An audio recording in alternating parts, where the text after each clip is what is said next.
Hi friends, welcome to home making Mantra. This is Shanti. Welcome to daily vlogs. ర్యాండమ్గా Instagram reels చూస్తూ ఉంటే ఈ coat కనిపించింది. యాక్చువల్లీ ఇది కోటా లేకపోతే తను ఓన్గా రాసుకున్నారా తెలియదు, కానీ చాలా మీనింగ్ ఉంది ఇందులో. ఐఎమ్ నాట్ ఎ ఫెమినిస్ట్ అండి. అందరూ ఈక్వల్గా ఉండాలి, హ్యాపీగా ఉండాలి అని అనుకునే పర్సన్ని.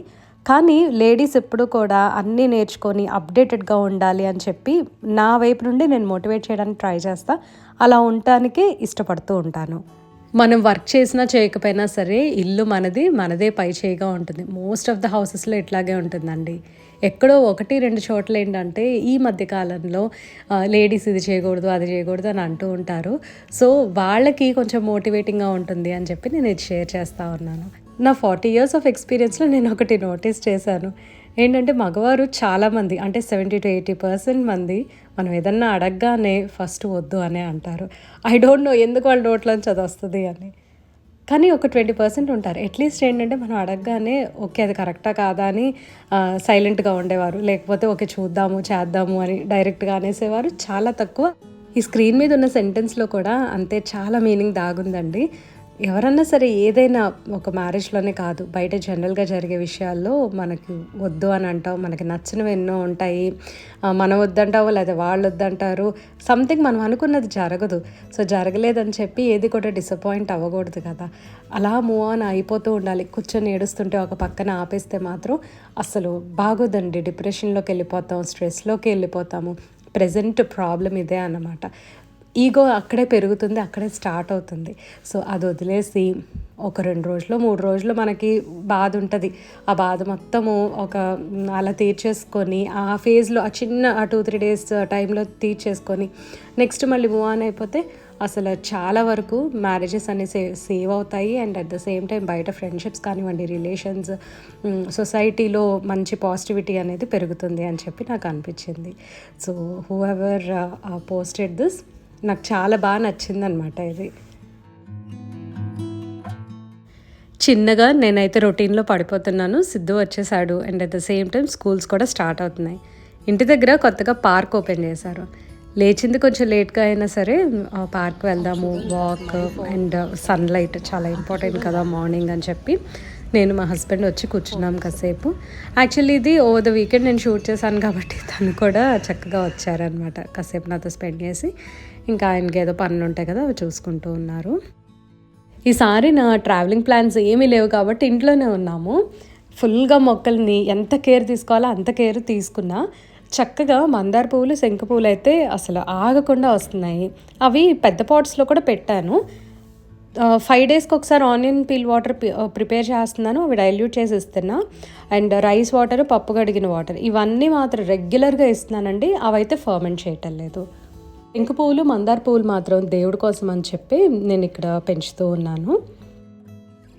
సిద్ధు వాళ్ళ ఫ్రెండ్స్ వస్తున్నారు ఇంటికి అని చెప్పి వాళ్ళ కోసం pasta, paneer fry and garlic bread prepare చేసా. యాక్చువల్లీ ఈ రెసిపీస్ ఇంతకుముందు నేను చూపించాను. గార్లిక్ బ్రెడ్ మాత్రము ఈసారి ట్రై చేశాను అనమాట. ఫస్ట్ నేనేమో రెగ్యులర్గా జీరా రైస్, పన్నీర్ కర్రీ లేదా చెన్నా కర్రీ ఇవే చేస్తూ ఉంటా పిల్లలు ఎప్పుడన్నా వస్తే. అంటే అవి ఇష్టంగా తింటారు వాళ్ళు. నేను లంచ్ బాక్స్కి ఎప్పుడన్నా పంపిస్తే కూడా వాళ్ళు చాలా ఇష్టంగా తింటారంట. సో అందుకని అవి ప్లాన్ చేసుకుంటే సిద్ధు అన్నాడు లేదు లేదు పాస్తా చెయ్యి, లాస్ట్ టైం జీరా రైస్ అవి చేసావు కదా, లంచ్ బాక్స్లో ఇవి పెట్టినప్పుడు కూడా వాళ్ళు చాలా ఇష్టంగా తింటారు అని చెప్పి అన్నాడు. అట్ ద ఎండ్ ఏంటంటే మనం పిల్లలకి ఏది ఇష్టమైతే అది పెడితేనే వాళ్ళు హ్యాపీ ఫీల్ అవుతారు కదా. పాస్తా అండ్ గార్లిక్ బ్రెడ్ మాత్రం పిల్లలకి most of them will like it అండి. అందుకని చెప్పి నేను అవి ప్రిపేర్ చేశాను. Red sauce pasta already recipe నేను సెపరేట్గా పోస్ట్ చేశాను ఒకటి. సో సేమ్ అదే ప్రొసీజర్లో ప్రిపేర్ చేశాను. పాస్తా అయితే చాలా చాలా బాగా వచ్చింది. పిల్లలు రాగానే ఏమన్నా గూడీస్ తినే బదులు, అంటే లైక్ చాక్లెట్స్, బిస్కెట్స్ అవి తినే బదులు పన్నీర్ పెట్టేద్దాము. ఇదైతే కొంచెం యాపిటైజర్ లాగా ఉంటుంది, ఫిల్లింగ్గా కూడా ఉంటుంది కదా. It won't spoil or proper appetite అనమాట. అంటే తర్వాత ఏదైనా హెవీ మీల్ తిన్నా సరే బాగానే అనిపిస్తుంది. సో పన్నీర్ ఏం చేశానంటే మామూలుగా కొంచెం హంకర్డ్ స్పైసెస్ అన్నీ వేసి చక్కగా ఇలాగా షాలో ఫ్రై చేసా. ఇదైతే చాలా చాలా బాగుంటుందండి టేస్ట్. ఇది కూడా లంచ్ బాక్స్ రెసిపీ నేను ఆల్రెడీ వీడియోలో షేర్ చేశాను. పాస్తా వేడిగా సర్వ్ చేస్తే బాగుంటుంది కదా, అందుకని నేను ఏం చేశానంటే వాకింగ్ నుంచి వచ్చిన తర్వాత కొంతసేపటికి కర్రీ ప్రిపేర్ చేసేసాను. అదేంటి రెడ్ సాస్ బేస్ ఉంటుంది కదా, అది ప్రిపేర్ చేసి ఉంచా. జస్ట్ వాళ్ళకి సర్వ్ చేసే ఒక హాఫ్ అన్ అవర్ ముందు పాస్తా కుక్ చేసేసి యాడ్ చేశాను. చక్కగా వేడివేడిగా ఉంటుంది. ఎందుకంటే మార్నింగే ప్రిపేర్ చేసి ఉంచేస్తే ఇది కొంచెం గట్టిగా అయిపోయి ఒకదానికొకటి అంటుకుపోతూ ఉంటుంది. తినడానికి అంత బాగోదు. ఎటు ఇంట్లోనే చక్కగా పెడుతున్నాను కాబట్టి వేడివేడిగా సర్వ్ చేద్దామని చెప్పి ఇలా చేశాను. నెక్స్ట్ గార్లిక్ బ్రెడ్ చేయడానికి అని చెప్పి చిన్న సైజ్ బ్రెడ్ నాకు బ్లింకిట్లో కనిపించింది. ఇదైతే మనకి బయట దొరకదండి. ఎట్లా అంటే కొంచెం శాండ్విచ్ బ్రెడ్కి నార్మల్ మిల్క్ బ్రెడ్కి మధ్యలో ఉంటుందన్నమాట. థిక్గానే ఉంటుంది, చిన్న సైజులో ఉంటుంది. సో దాని మీద నేను ఏం చేశానంటే రూమ్ టెంపరేచర్ బటర్లో కొద్దిగా మిక్స్డ్ హర్బ్స్ ఉంటాయి కదా, oregano, basil, parsley, black pepper, salt, garlic powder ఇవన్నీ యాడ్ చేసి మొత్తం గార్లిక్ బటర్ లాగా మిక్స్ చేశాను. అది బ్రెడ్కి అప్లై చేసి పైన కొంచెం మోజరెల్లా చీజ్ పెట్టేసాను అనమాట. So that cheese garlic bread అవుతుంది ఇది. ఒకవేళ చీజ్ ఇష్టం లేకపోతే స్కిప్ చేసి ఓన్లీ గార్లిక్ బటర్ వరకు ప్రిపేర్ చేసుకోవచ్చు. గార్లిక్ బటర్కి వచ్చేసరికి బయట మన గార్లిక్ పౌడర్ లాంటిది దొరుకుతుంది కదా, ఒకవేళ అది లేకపోతే మనం ఒక గార్లిక్ని ఫైన్గా క్రష్ చేసుకొని బటర్లో యాడ్ చేసుకోవచ్చు. సేమ్ టేస్ట్ వస్తుందండి. ఫస్ట్ ఏం చేశానంటే ఒక 4 minutes వరకు బేక్ చేసి ఆ తర్వాత నెక్స్ట్ 3 minutes బ్రాయిల్ చేశాను. బ్రాయిల్ అంటే జస్ట్ పైన వరకు ఆ చీజ్ వరకు మెల్ట్ అయ్యి ఒకలాంటి స్పెక్స్ ఆఫ్ బ్రౌన్ వస్తుంది. అంటే బ్రౌన్ కలర్లో ఇట్లా మనకి మాడినట్టు వస్తుంది అనమాట. సో ఆ టెక్స్చర్ కోసం అని చెప్పి మనం బ్రాయిల్ చేస్తాము. సిద్ధు అయితే ఫ్రెండ్స్తో చాలా బాగా ఎంజాయ్ చేశాడు. ఆల్రెడీ 2-3 సార్లు కలిసారు సమ్మర్లో వీళ్ళు. పెద్దమ్మేమో మ్యాంగోస్ పంపించింది. ఎప్పుడు సమ్మర్లో రసం మామిడికాయలు ఇలానే పంపిస్తూ ఉంటారు. వెంకటరమణ ట్రావెల్స్కి వేసేస్తే అక్కడ నుంచి మేము తెచ్చుకుంటాము.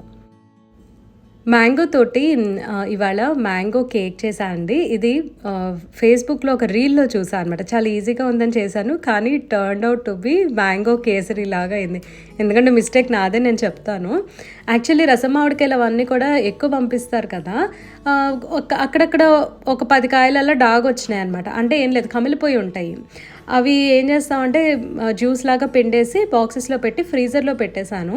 ఇప్పుడు ఈ ఫ్రెష్ కాయలు కొంచెం నిలవ ఉంటాయి అని అనుకున్నవి లాస్ట్ తింటాం కదా, ఎటు కొంచెం మధ్యస్థంగా ఉండేవి ఏంటంటే ముందు తినేస్తాం కాబట్టి జ్యూస్ ఏమో ఇవన్నీ అయిపోయిన తర్వాత అట్ ద ఎండ్ తినచ్చు అని చెప్పి ఫ్రీజ్ చేసేసాం.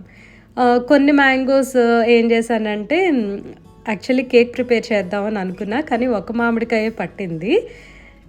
ఇది లైక్ కరెక్ట్గా కేక్ పొంగిందనుకోండి చాలా బాగా వచ్చేది టెక్స్చర్, అసలు ఆ కేసరి టేస్టే వచ్చేది కాదు. కానీ మిస్టేక్ ఎక్కడ జరిగిందంటే 50 minutes పెట్టమని అన్నారు. నేనేం చేశానంటే మర్చిపోయి ఏదో ఆలోచిస్తూ 25 minutes పెట్టాను. ఆ తర్వాత అవెన్ స్విచ్ ఆఫ్ అయిపోయింది. నేను అది గమనించుకోలే. మామూలుగా అవెన్ స్విచ్ ఆఫ్ అయిపోగానే మనం కేక్ రెడీ అయిందా లేదా టెస్ట్ చేస్తాం కదా. సో అది మరి ఎంతసేపు అయిందేమో ఆఫ్ అయిపోయి తర్వాత నేను రియలైజ్ అయ్యా, ఓకే కేక్ కుక్ అయిందో లేదో చూద్దామని వెళ్తే మధ్యలో అంతా తడిగా ఉంది. సో మళ్ళీ ఇంకో 25 minutes పెట్టాను. మొత్తానికైతే లోపల కుక్ అయింది, కానీ కేసరిలాగా టెక్స్చర్ వచ్చింది. అదే కరెక్ట్గా కేక్ రైజ్ అయితే కనుక మనకి మధ్యలో కేక్ బ్రెడ్ కన్సిస్టెన్సీ లాగా ఉంటుంది కదా, హోల్స్ వచ్చి, అప్పుడు టేస్ట్ అయితే కంప్లీట్గా డిఫరెంట్గా ఉంటుంది. బట్ ఎనీవే ఇదైతే చాలా బాగుందండి టేస్ట్. ఎక్కువ తింటే మాత్రం వెగటగా అనిపించేస్తుంది, ఒక్క పీస్ కన్నా మనం తినలేము. ఇది సరిగ్గా రైజ్ అవ్వలేదని చెప్పాను కదా, అందుకని కొంచెం కేసరి టెక్స్చర్లో ఉండటం వలన పాడైపోతుందేమోనని చెప్పి ప్రస్తుతం అయితే ఫ్రిడ్జ్లో పెట్టేశాను.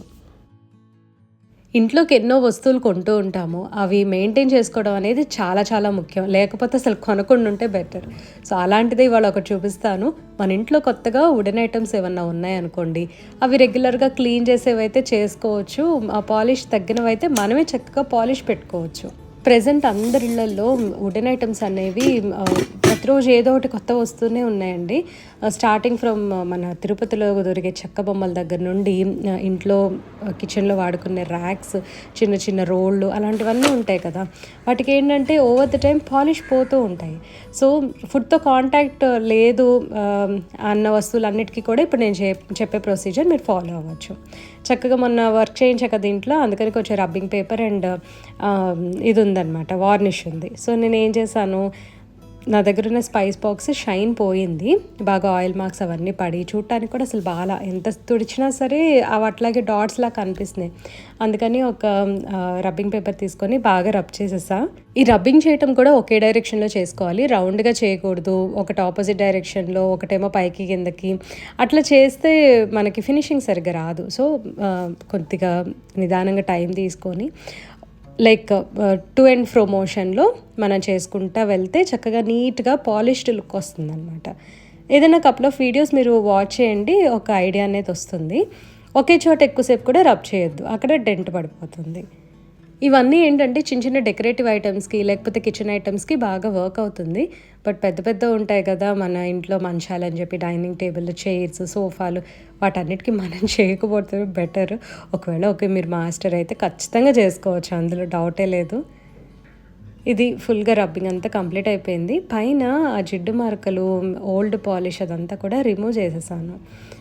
దీనికైతే నాకు టైం పట్టిందనమాట. కొంచెం గట్టిగాను చేయకూడదు, అలా అని చెప్పి సాఫ్ట్గా చేస్తే ఆ పైనదంతా కూడా నీట్గా పాలిష్ లుక్ రాదు. సో ఆ రబ్బింగ్ చేయడం అనేది కొంచెం టైం తీసుకొని చేయాలి. తర్వాత మొత్తం సర్ఫేస్ అంతా నీట్గా తుడిచేసుకొని అప్పుడు వుడ్ వార్నిష్ అప్లై చేసుకోవాలి. ఒకవేళ మీరు ఏదైనా కలర్ మార్చాలి వుడ్కి అనుకోండి, అందులో స్టెయిన్ కలుపుకోవచ్చు. ఐ థింక్ ఈ వార్నిష్లోనే స్టెయిన్ కలుపుతారనుకుంటా.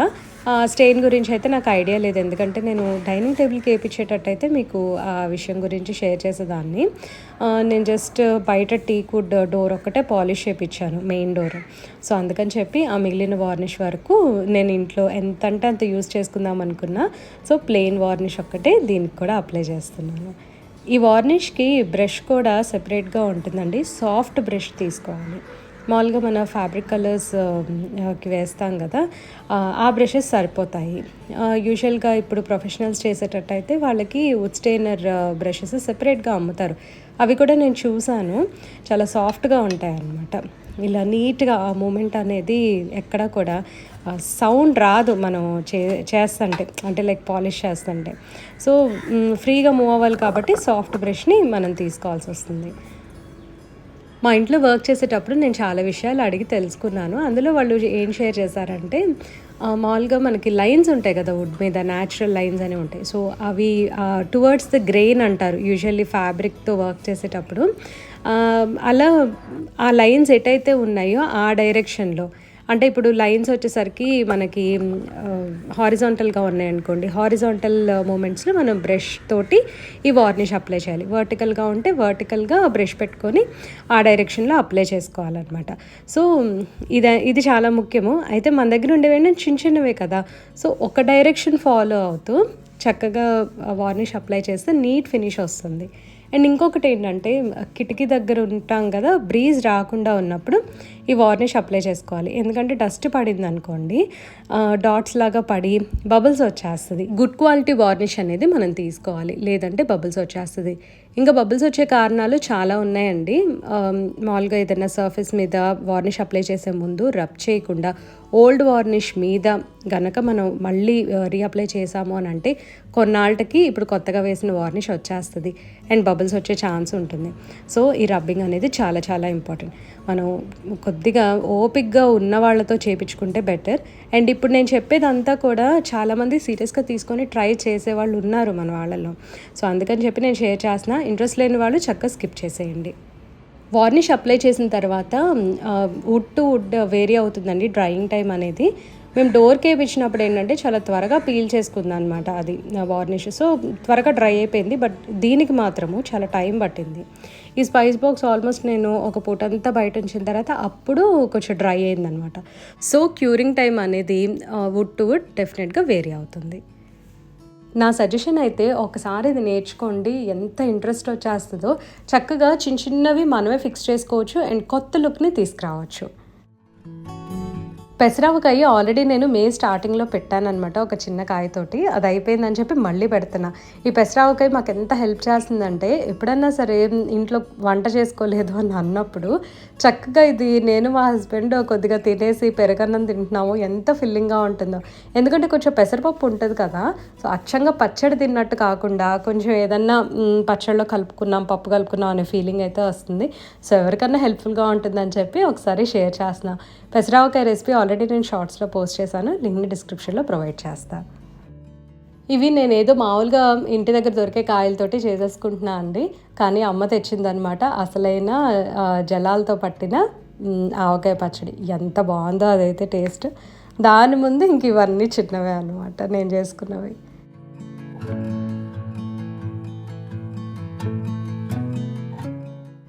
సో దీంతో వీడియో ఎండ్ చేస్తున్నాను. ఈ వీడియో మీకు నచ్చినట్లయితే తప్పకుండా లైక్ చేయండి, కమెంట్ చేయండి, ఛానల్కి సబ్స్క్రైబ్ చేసుకోండి.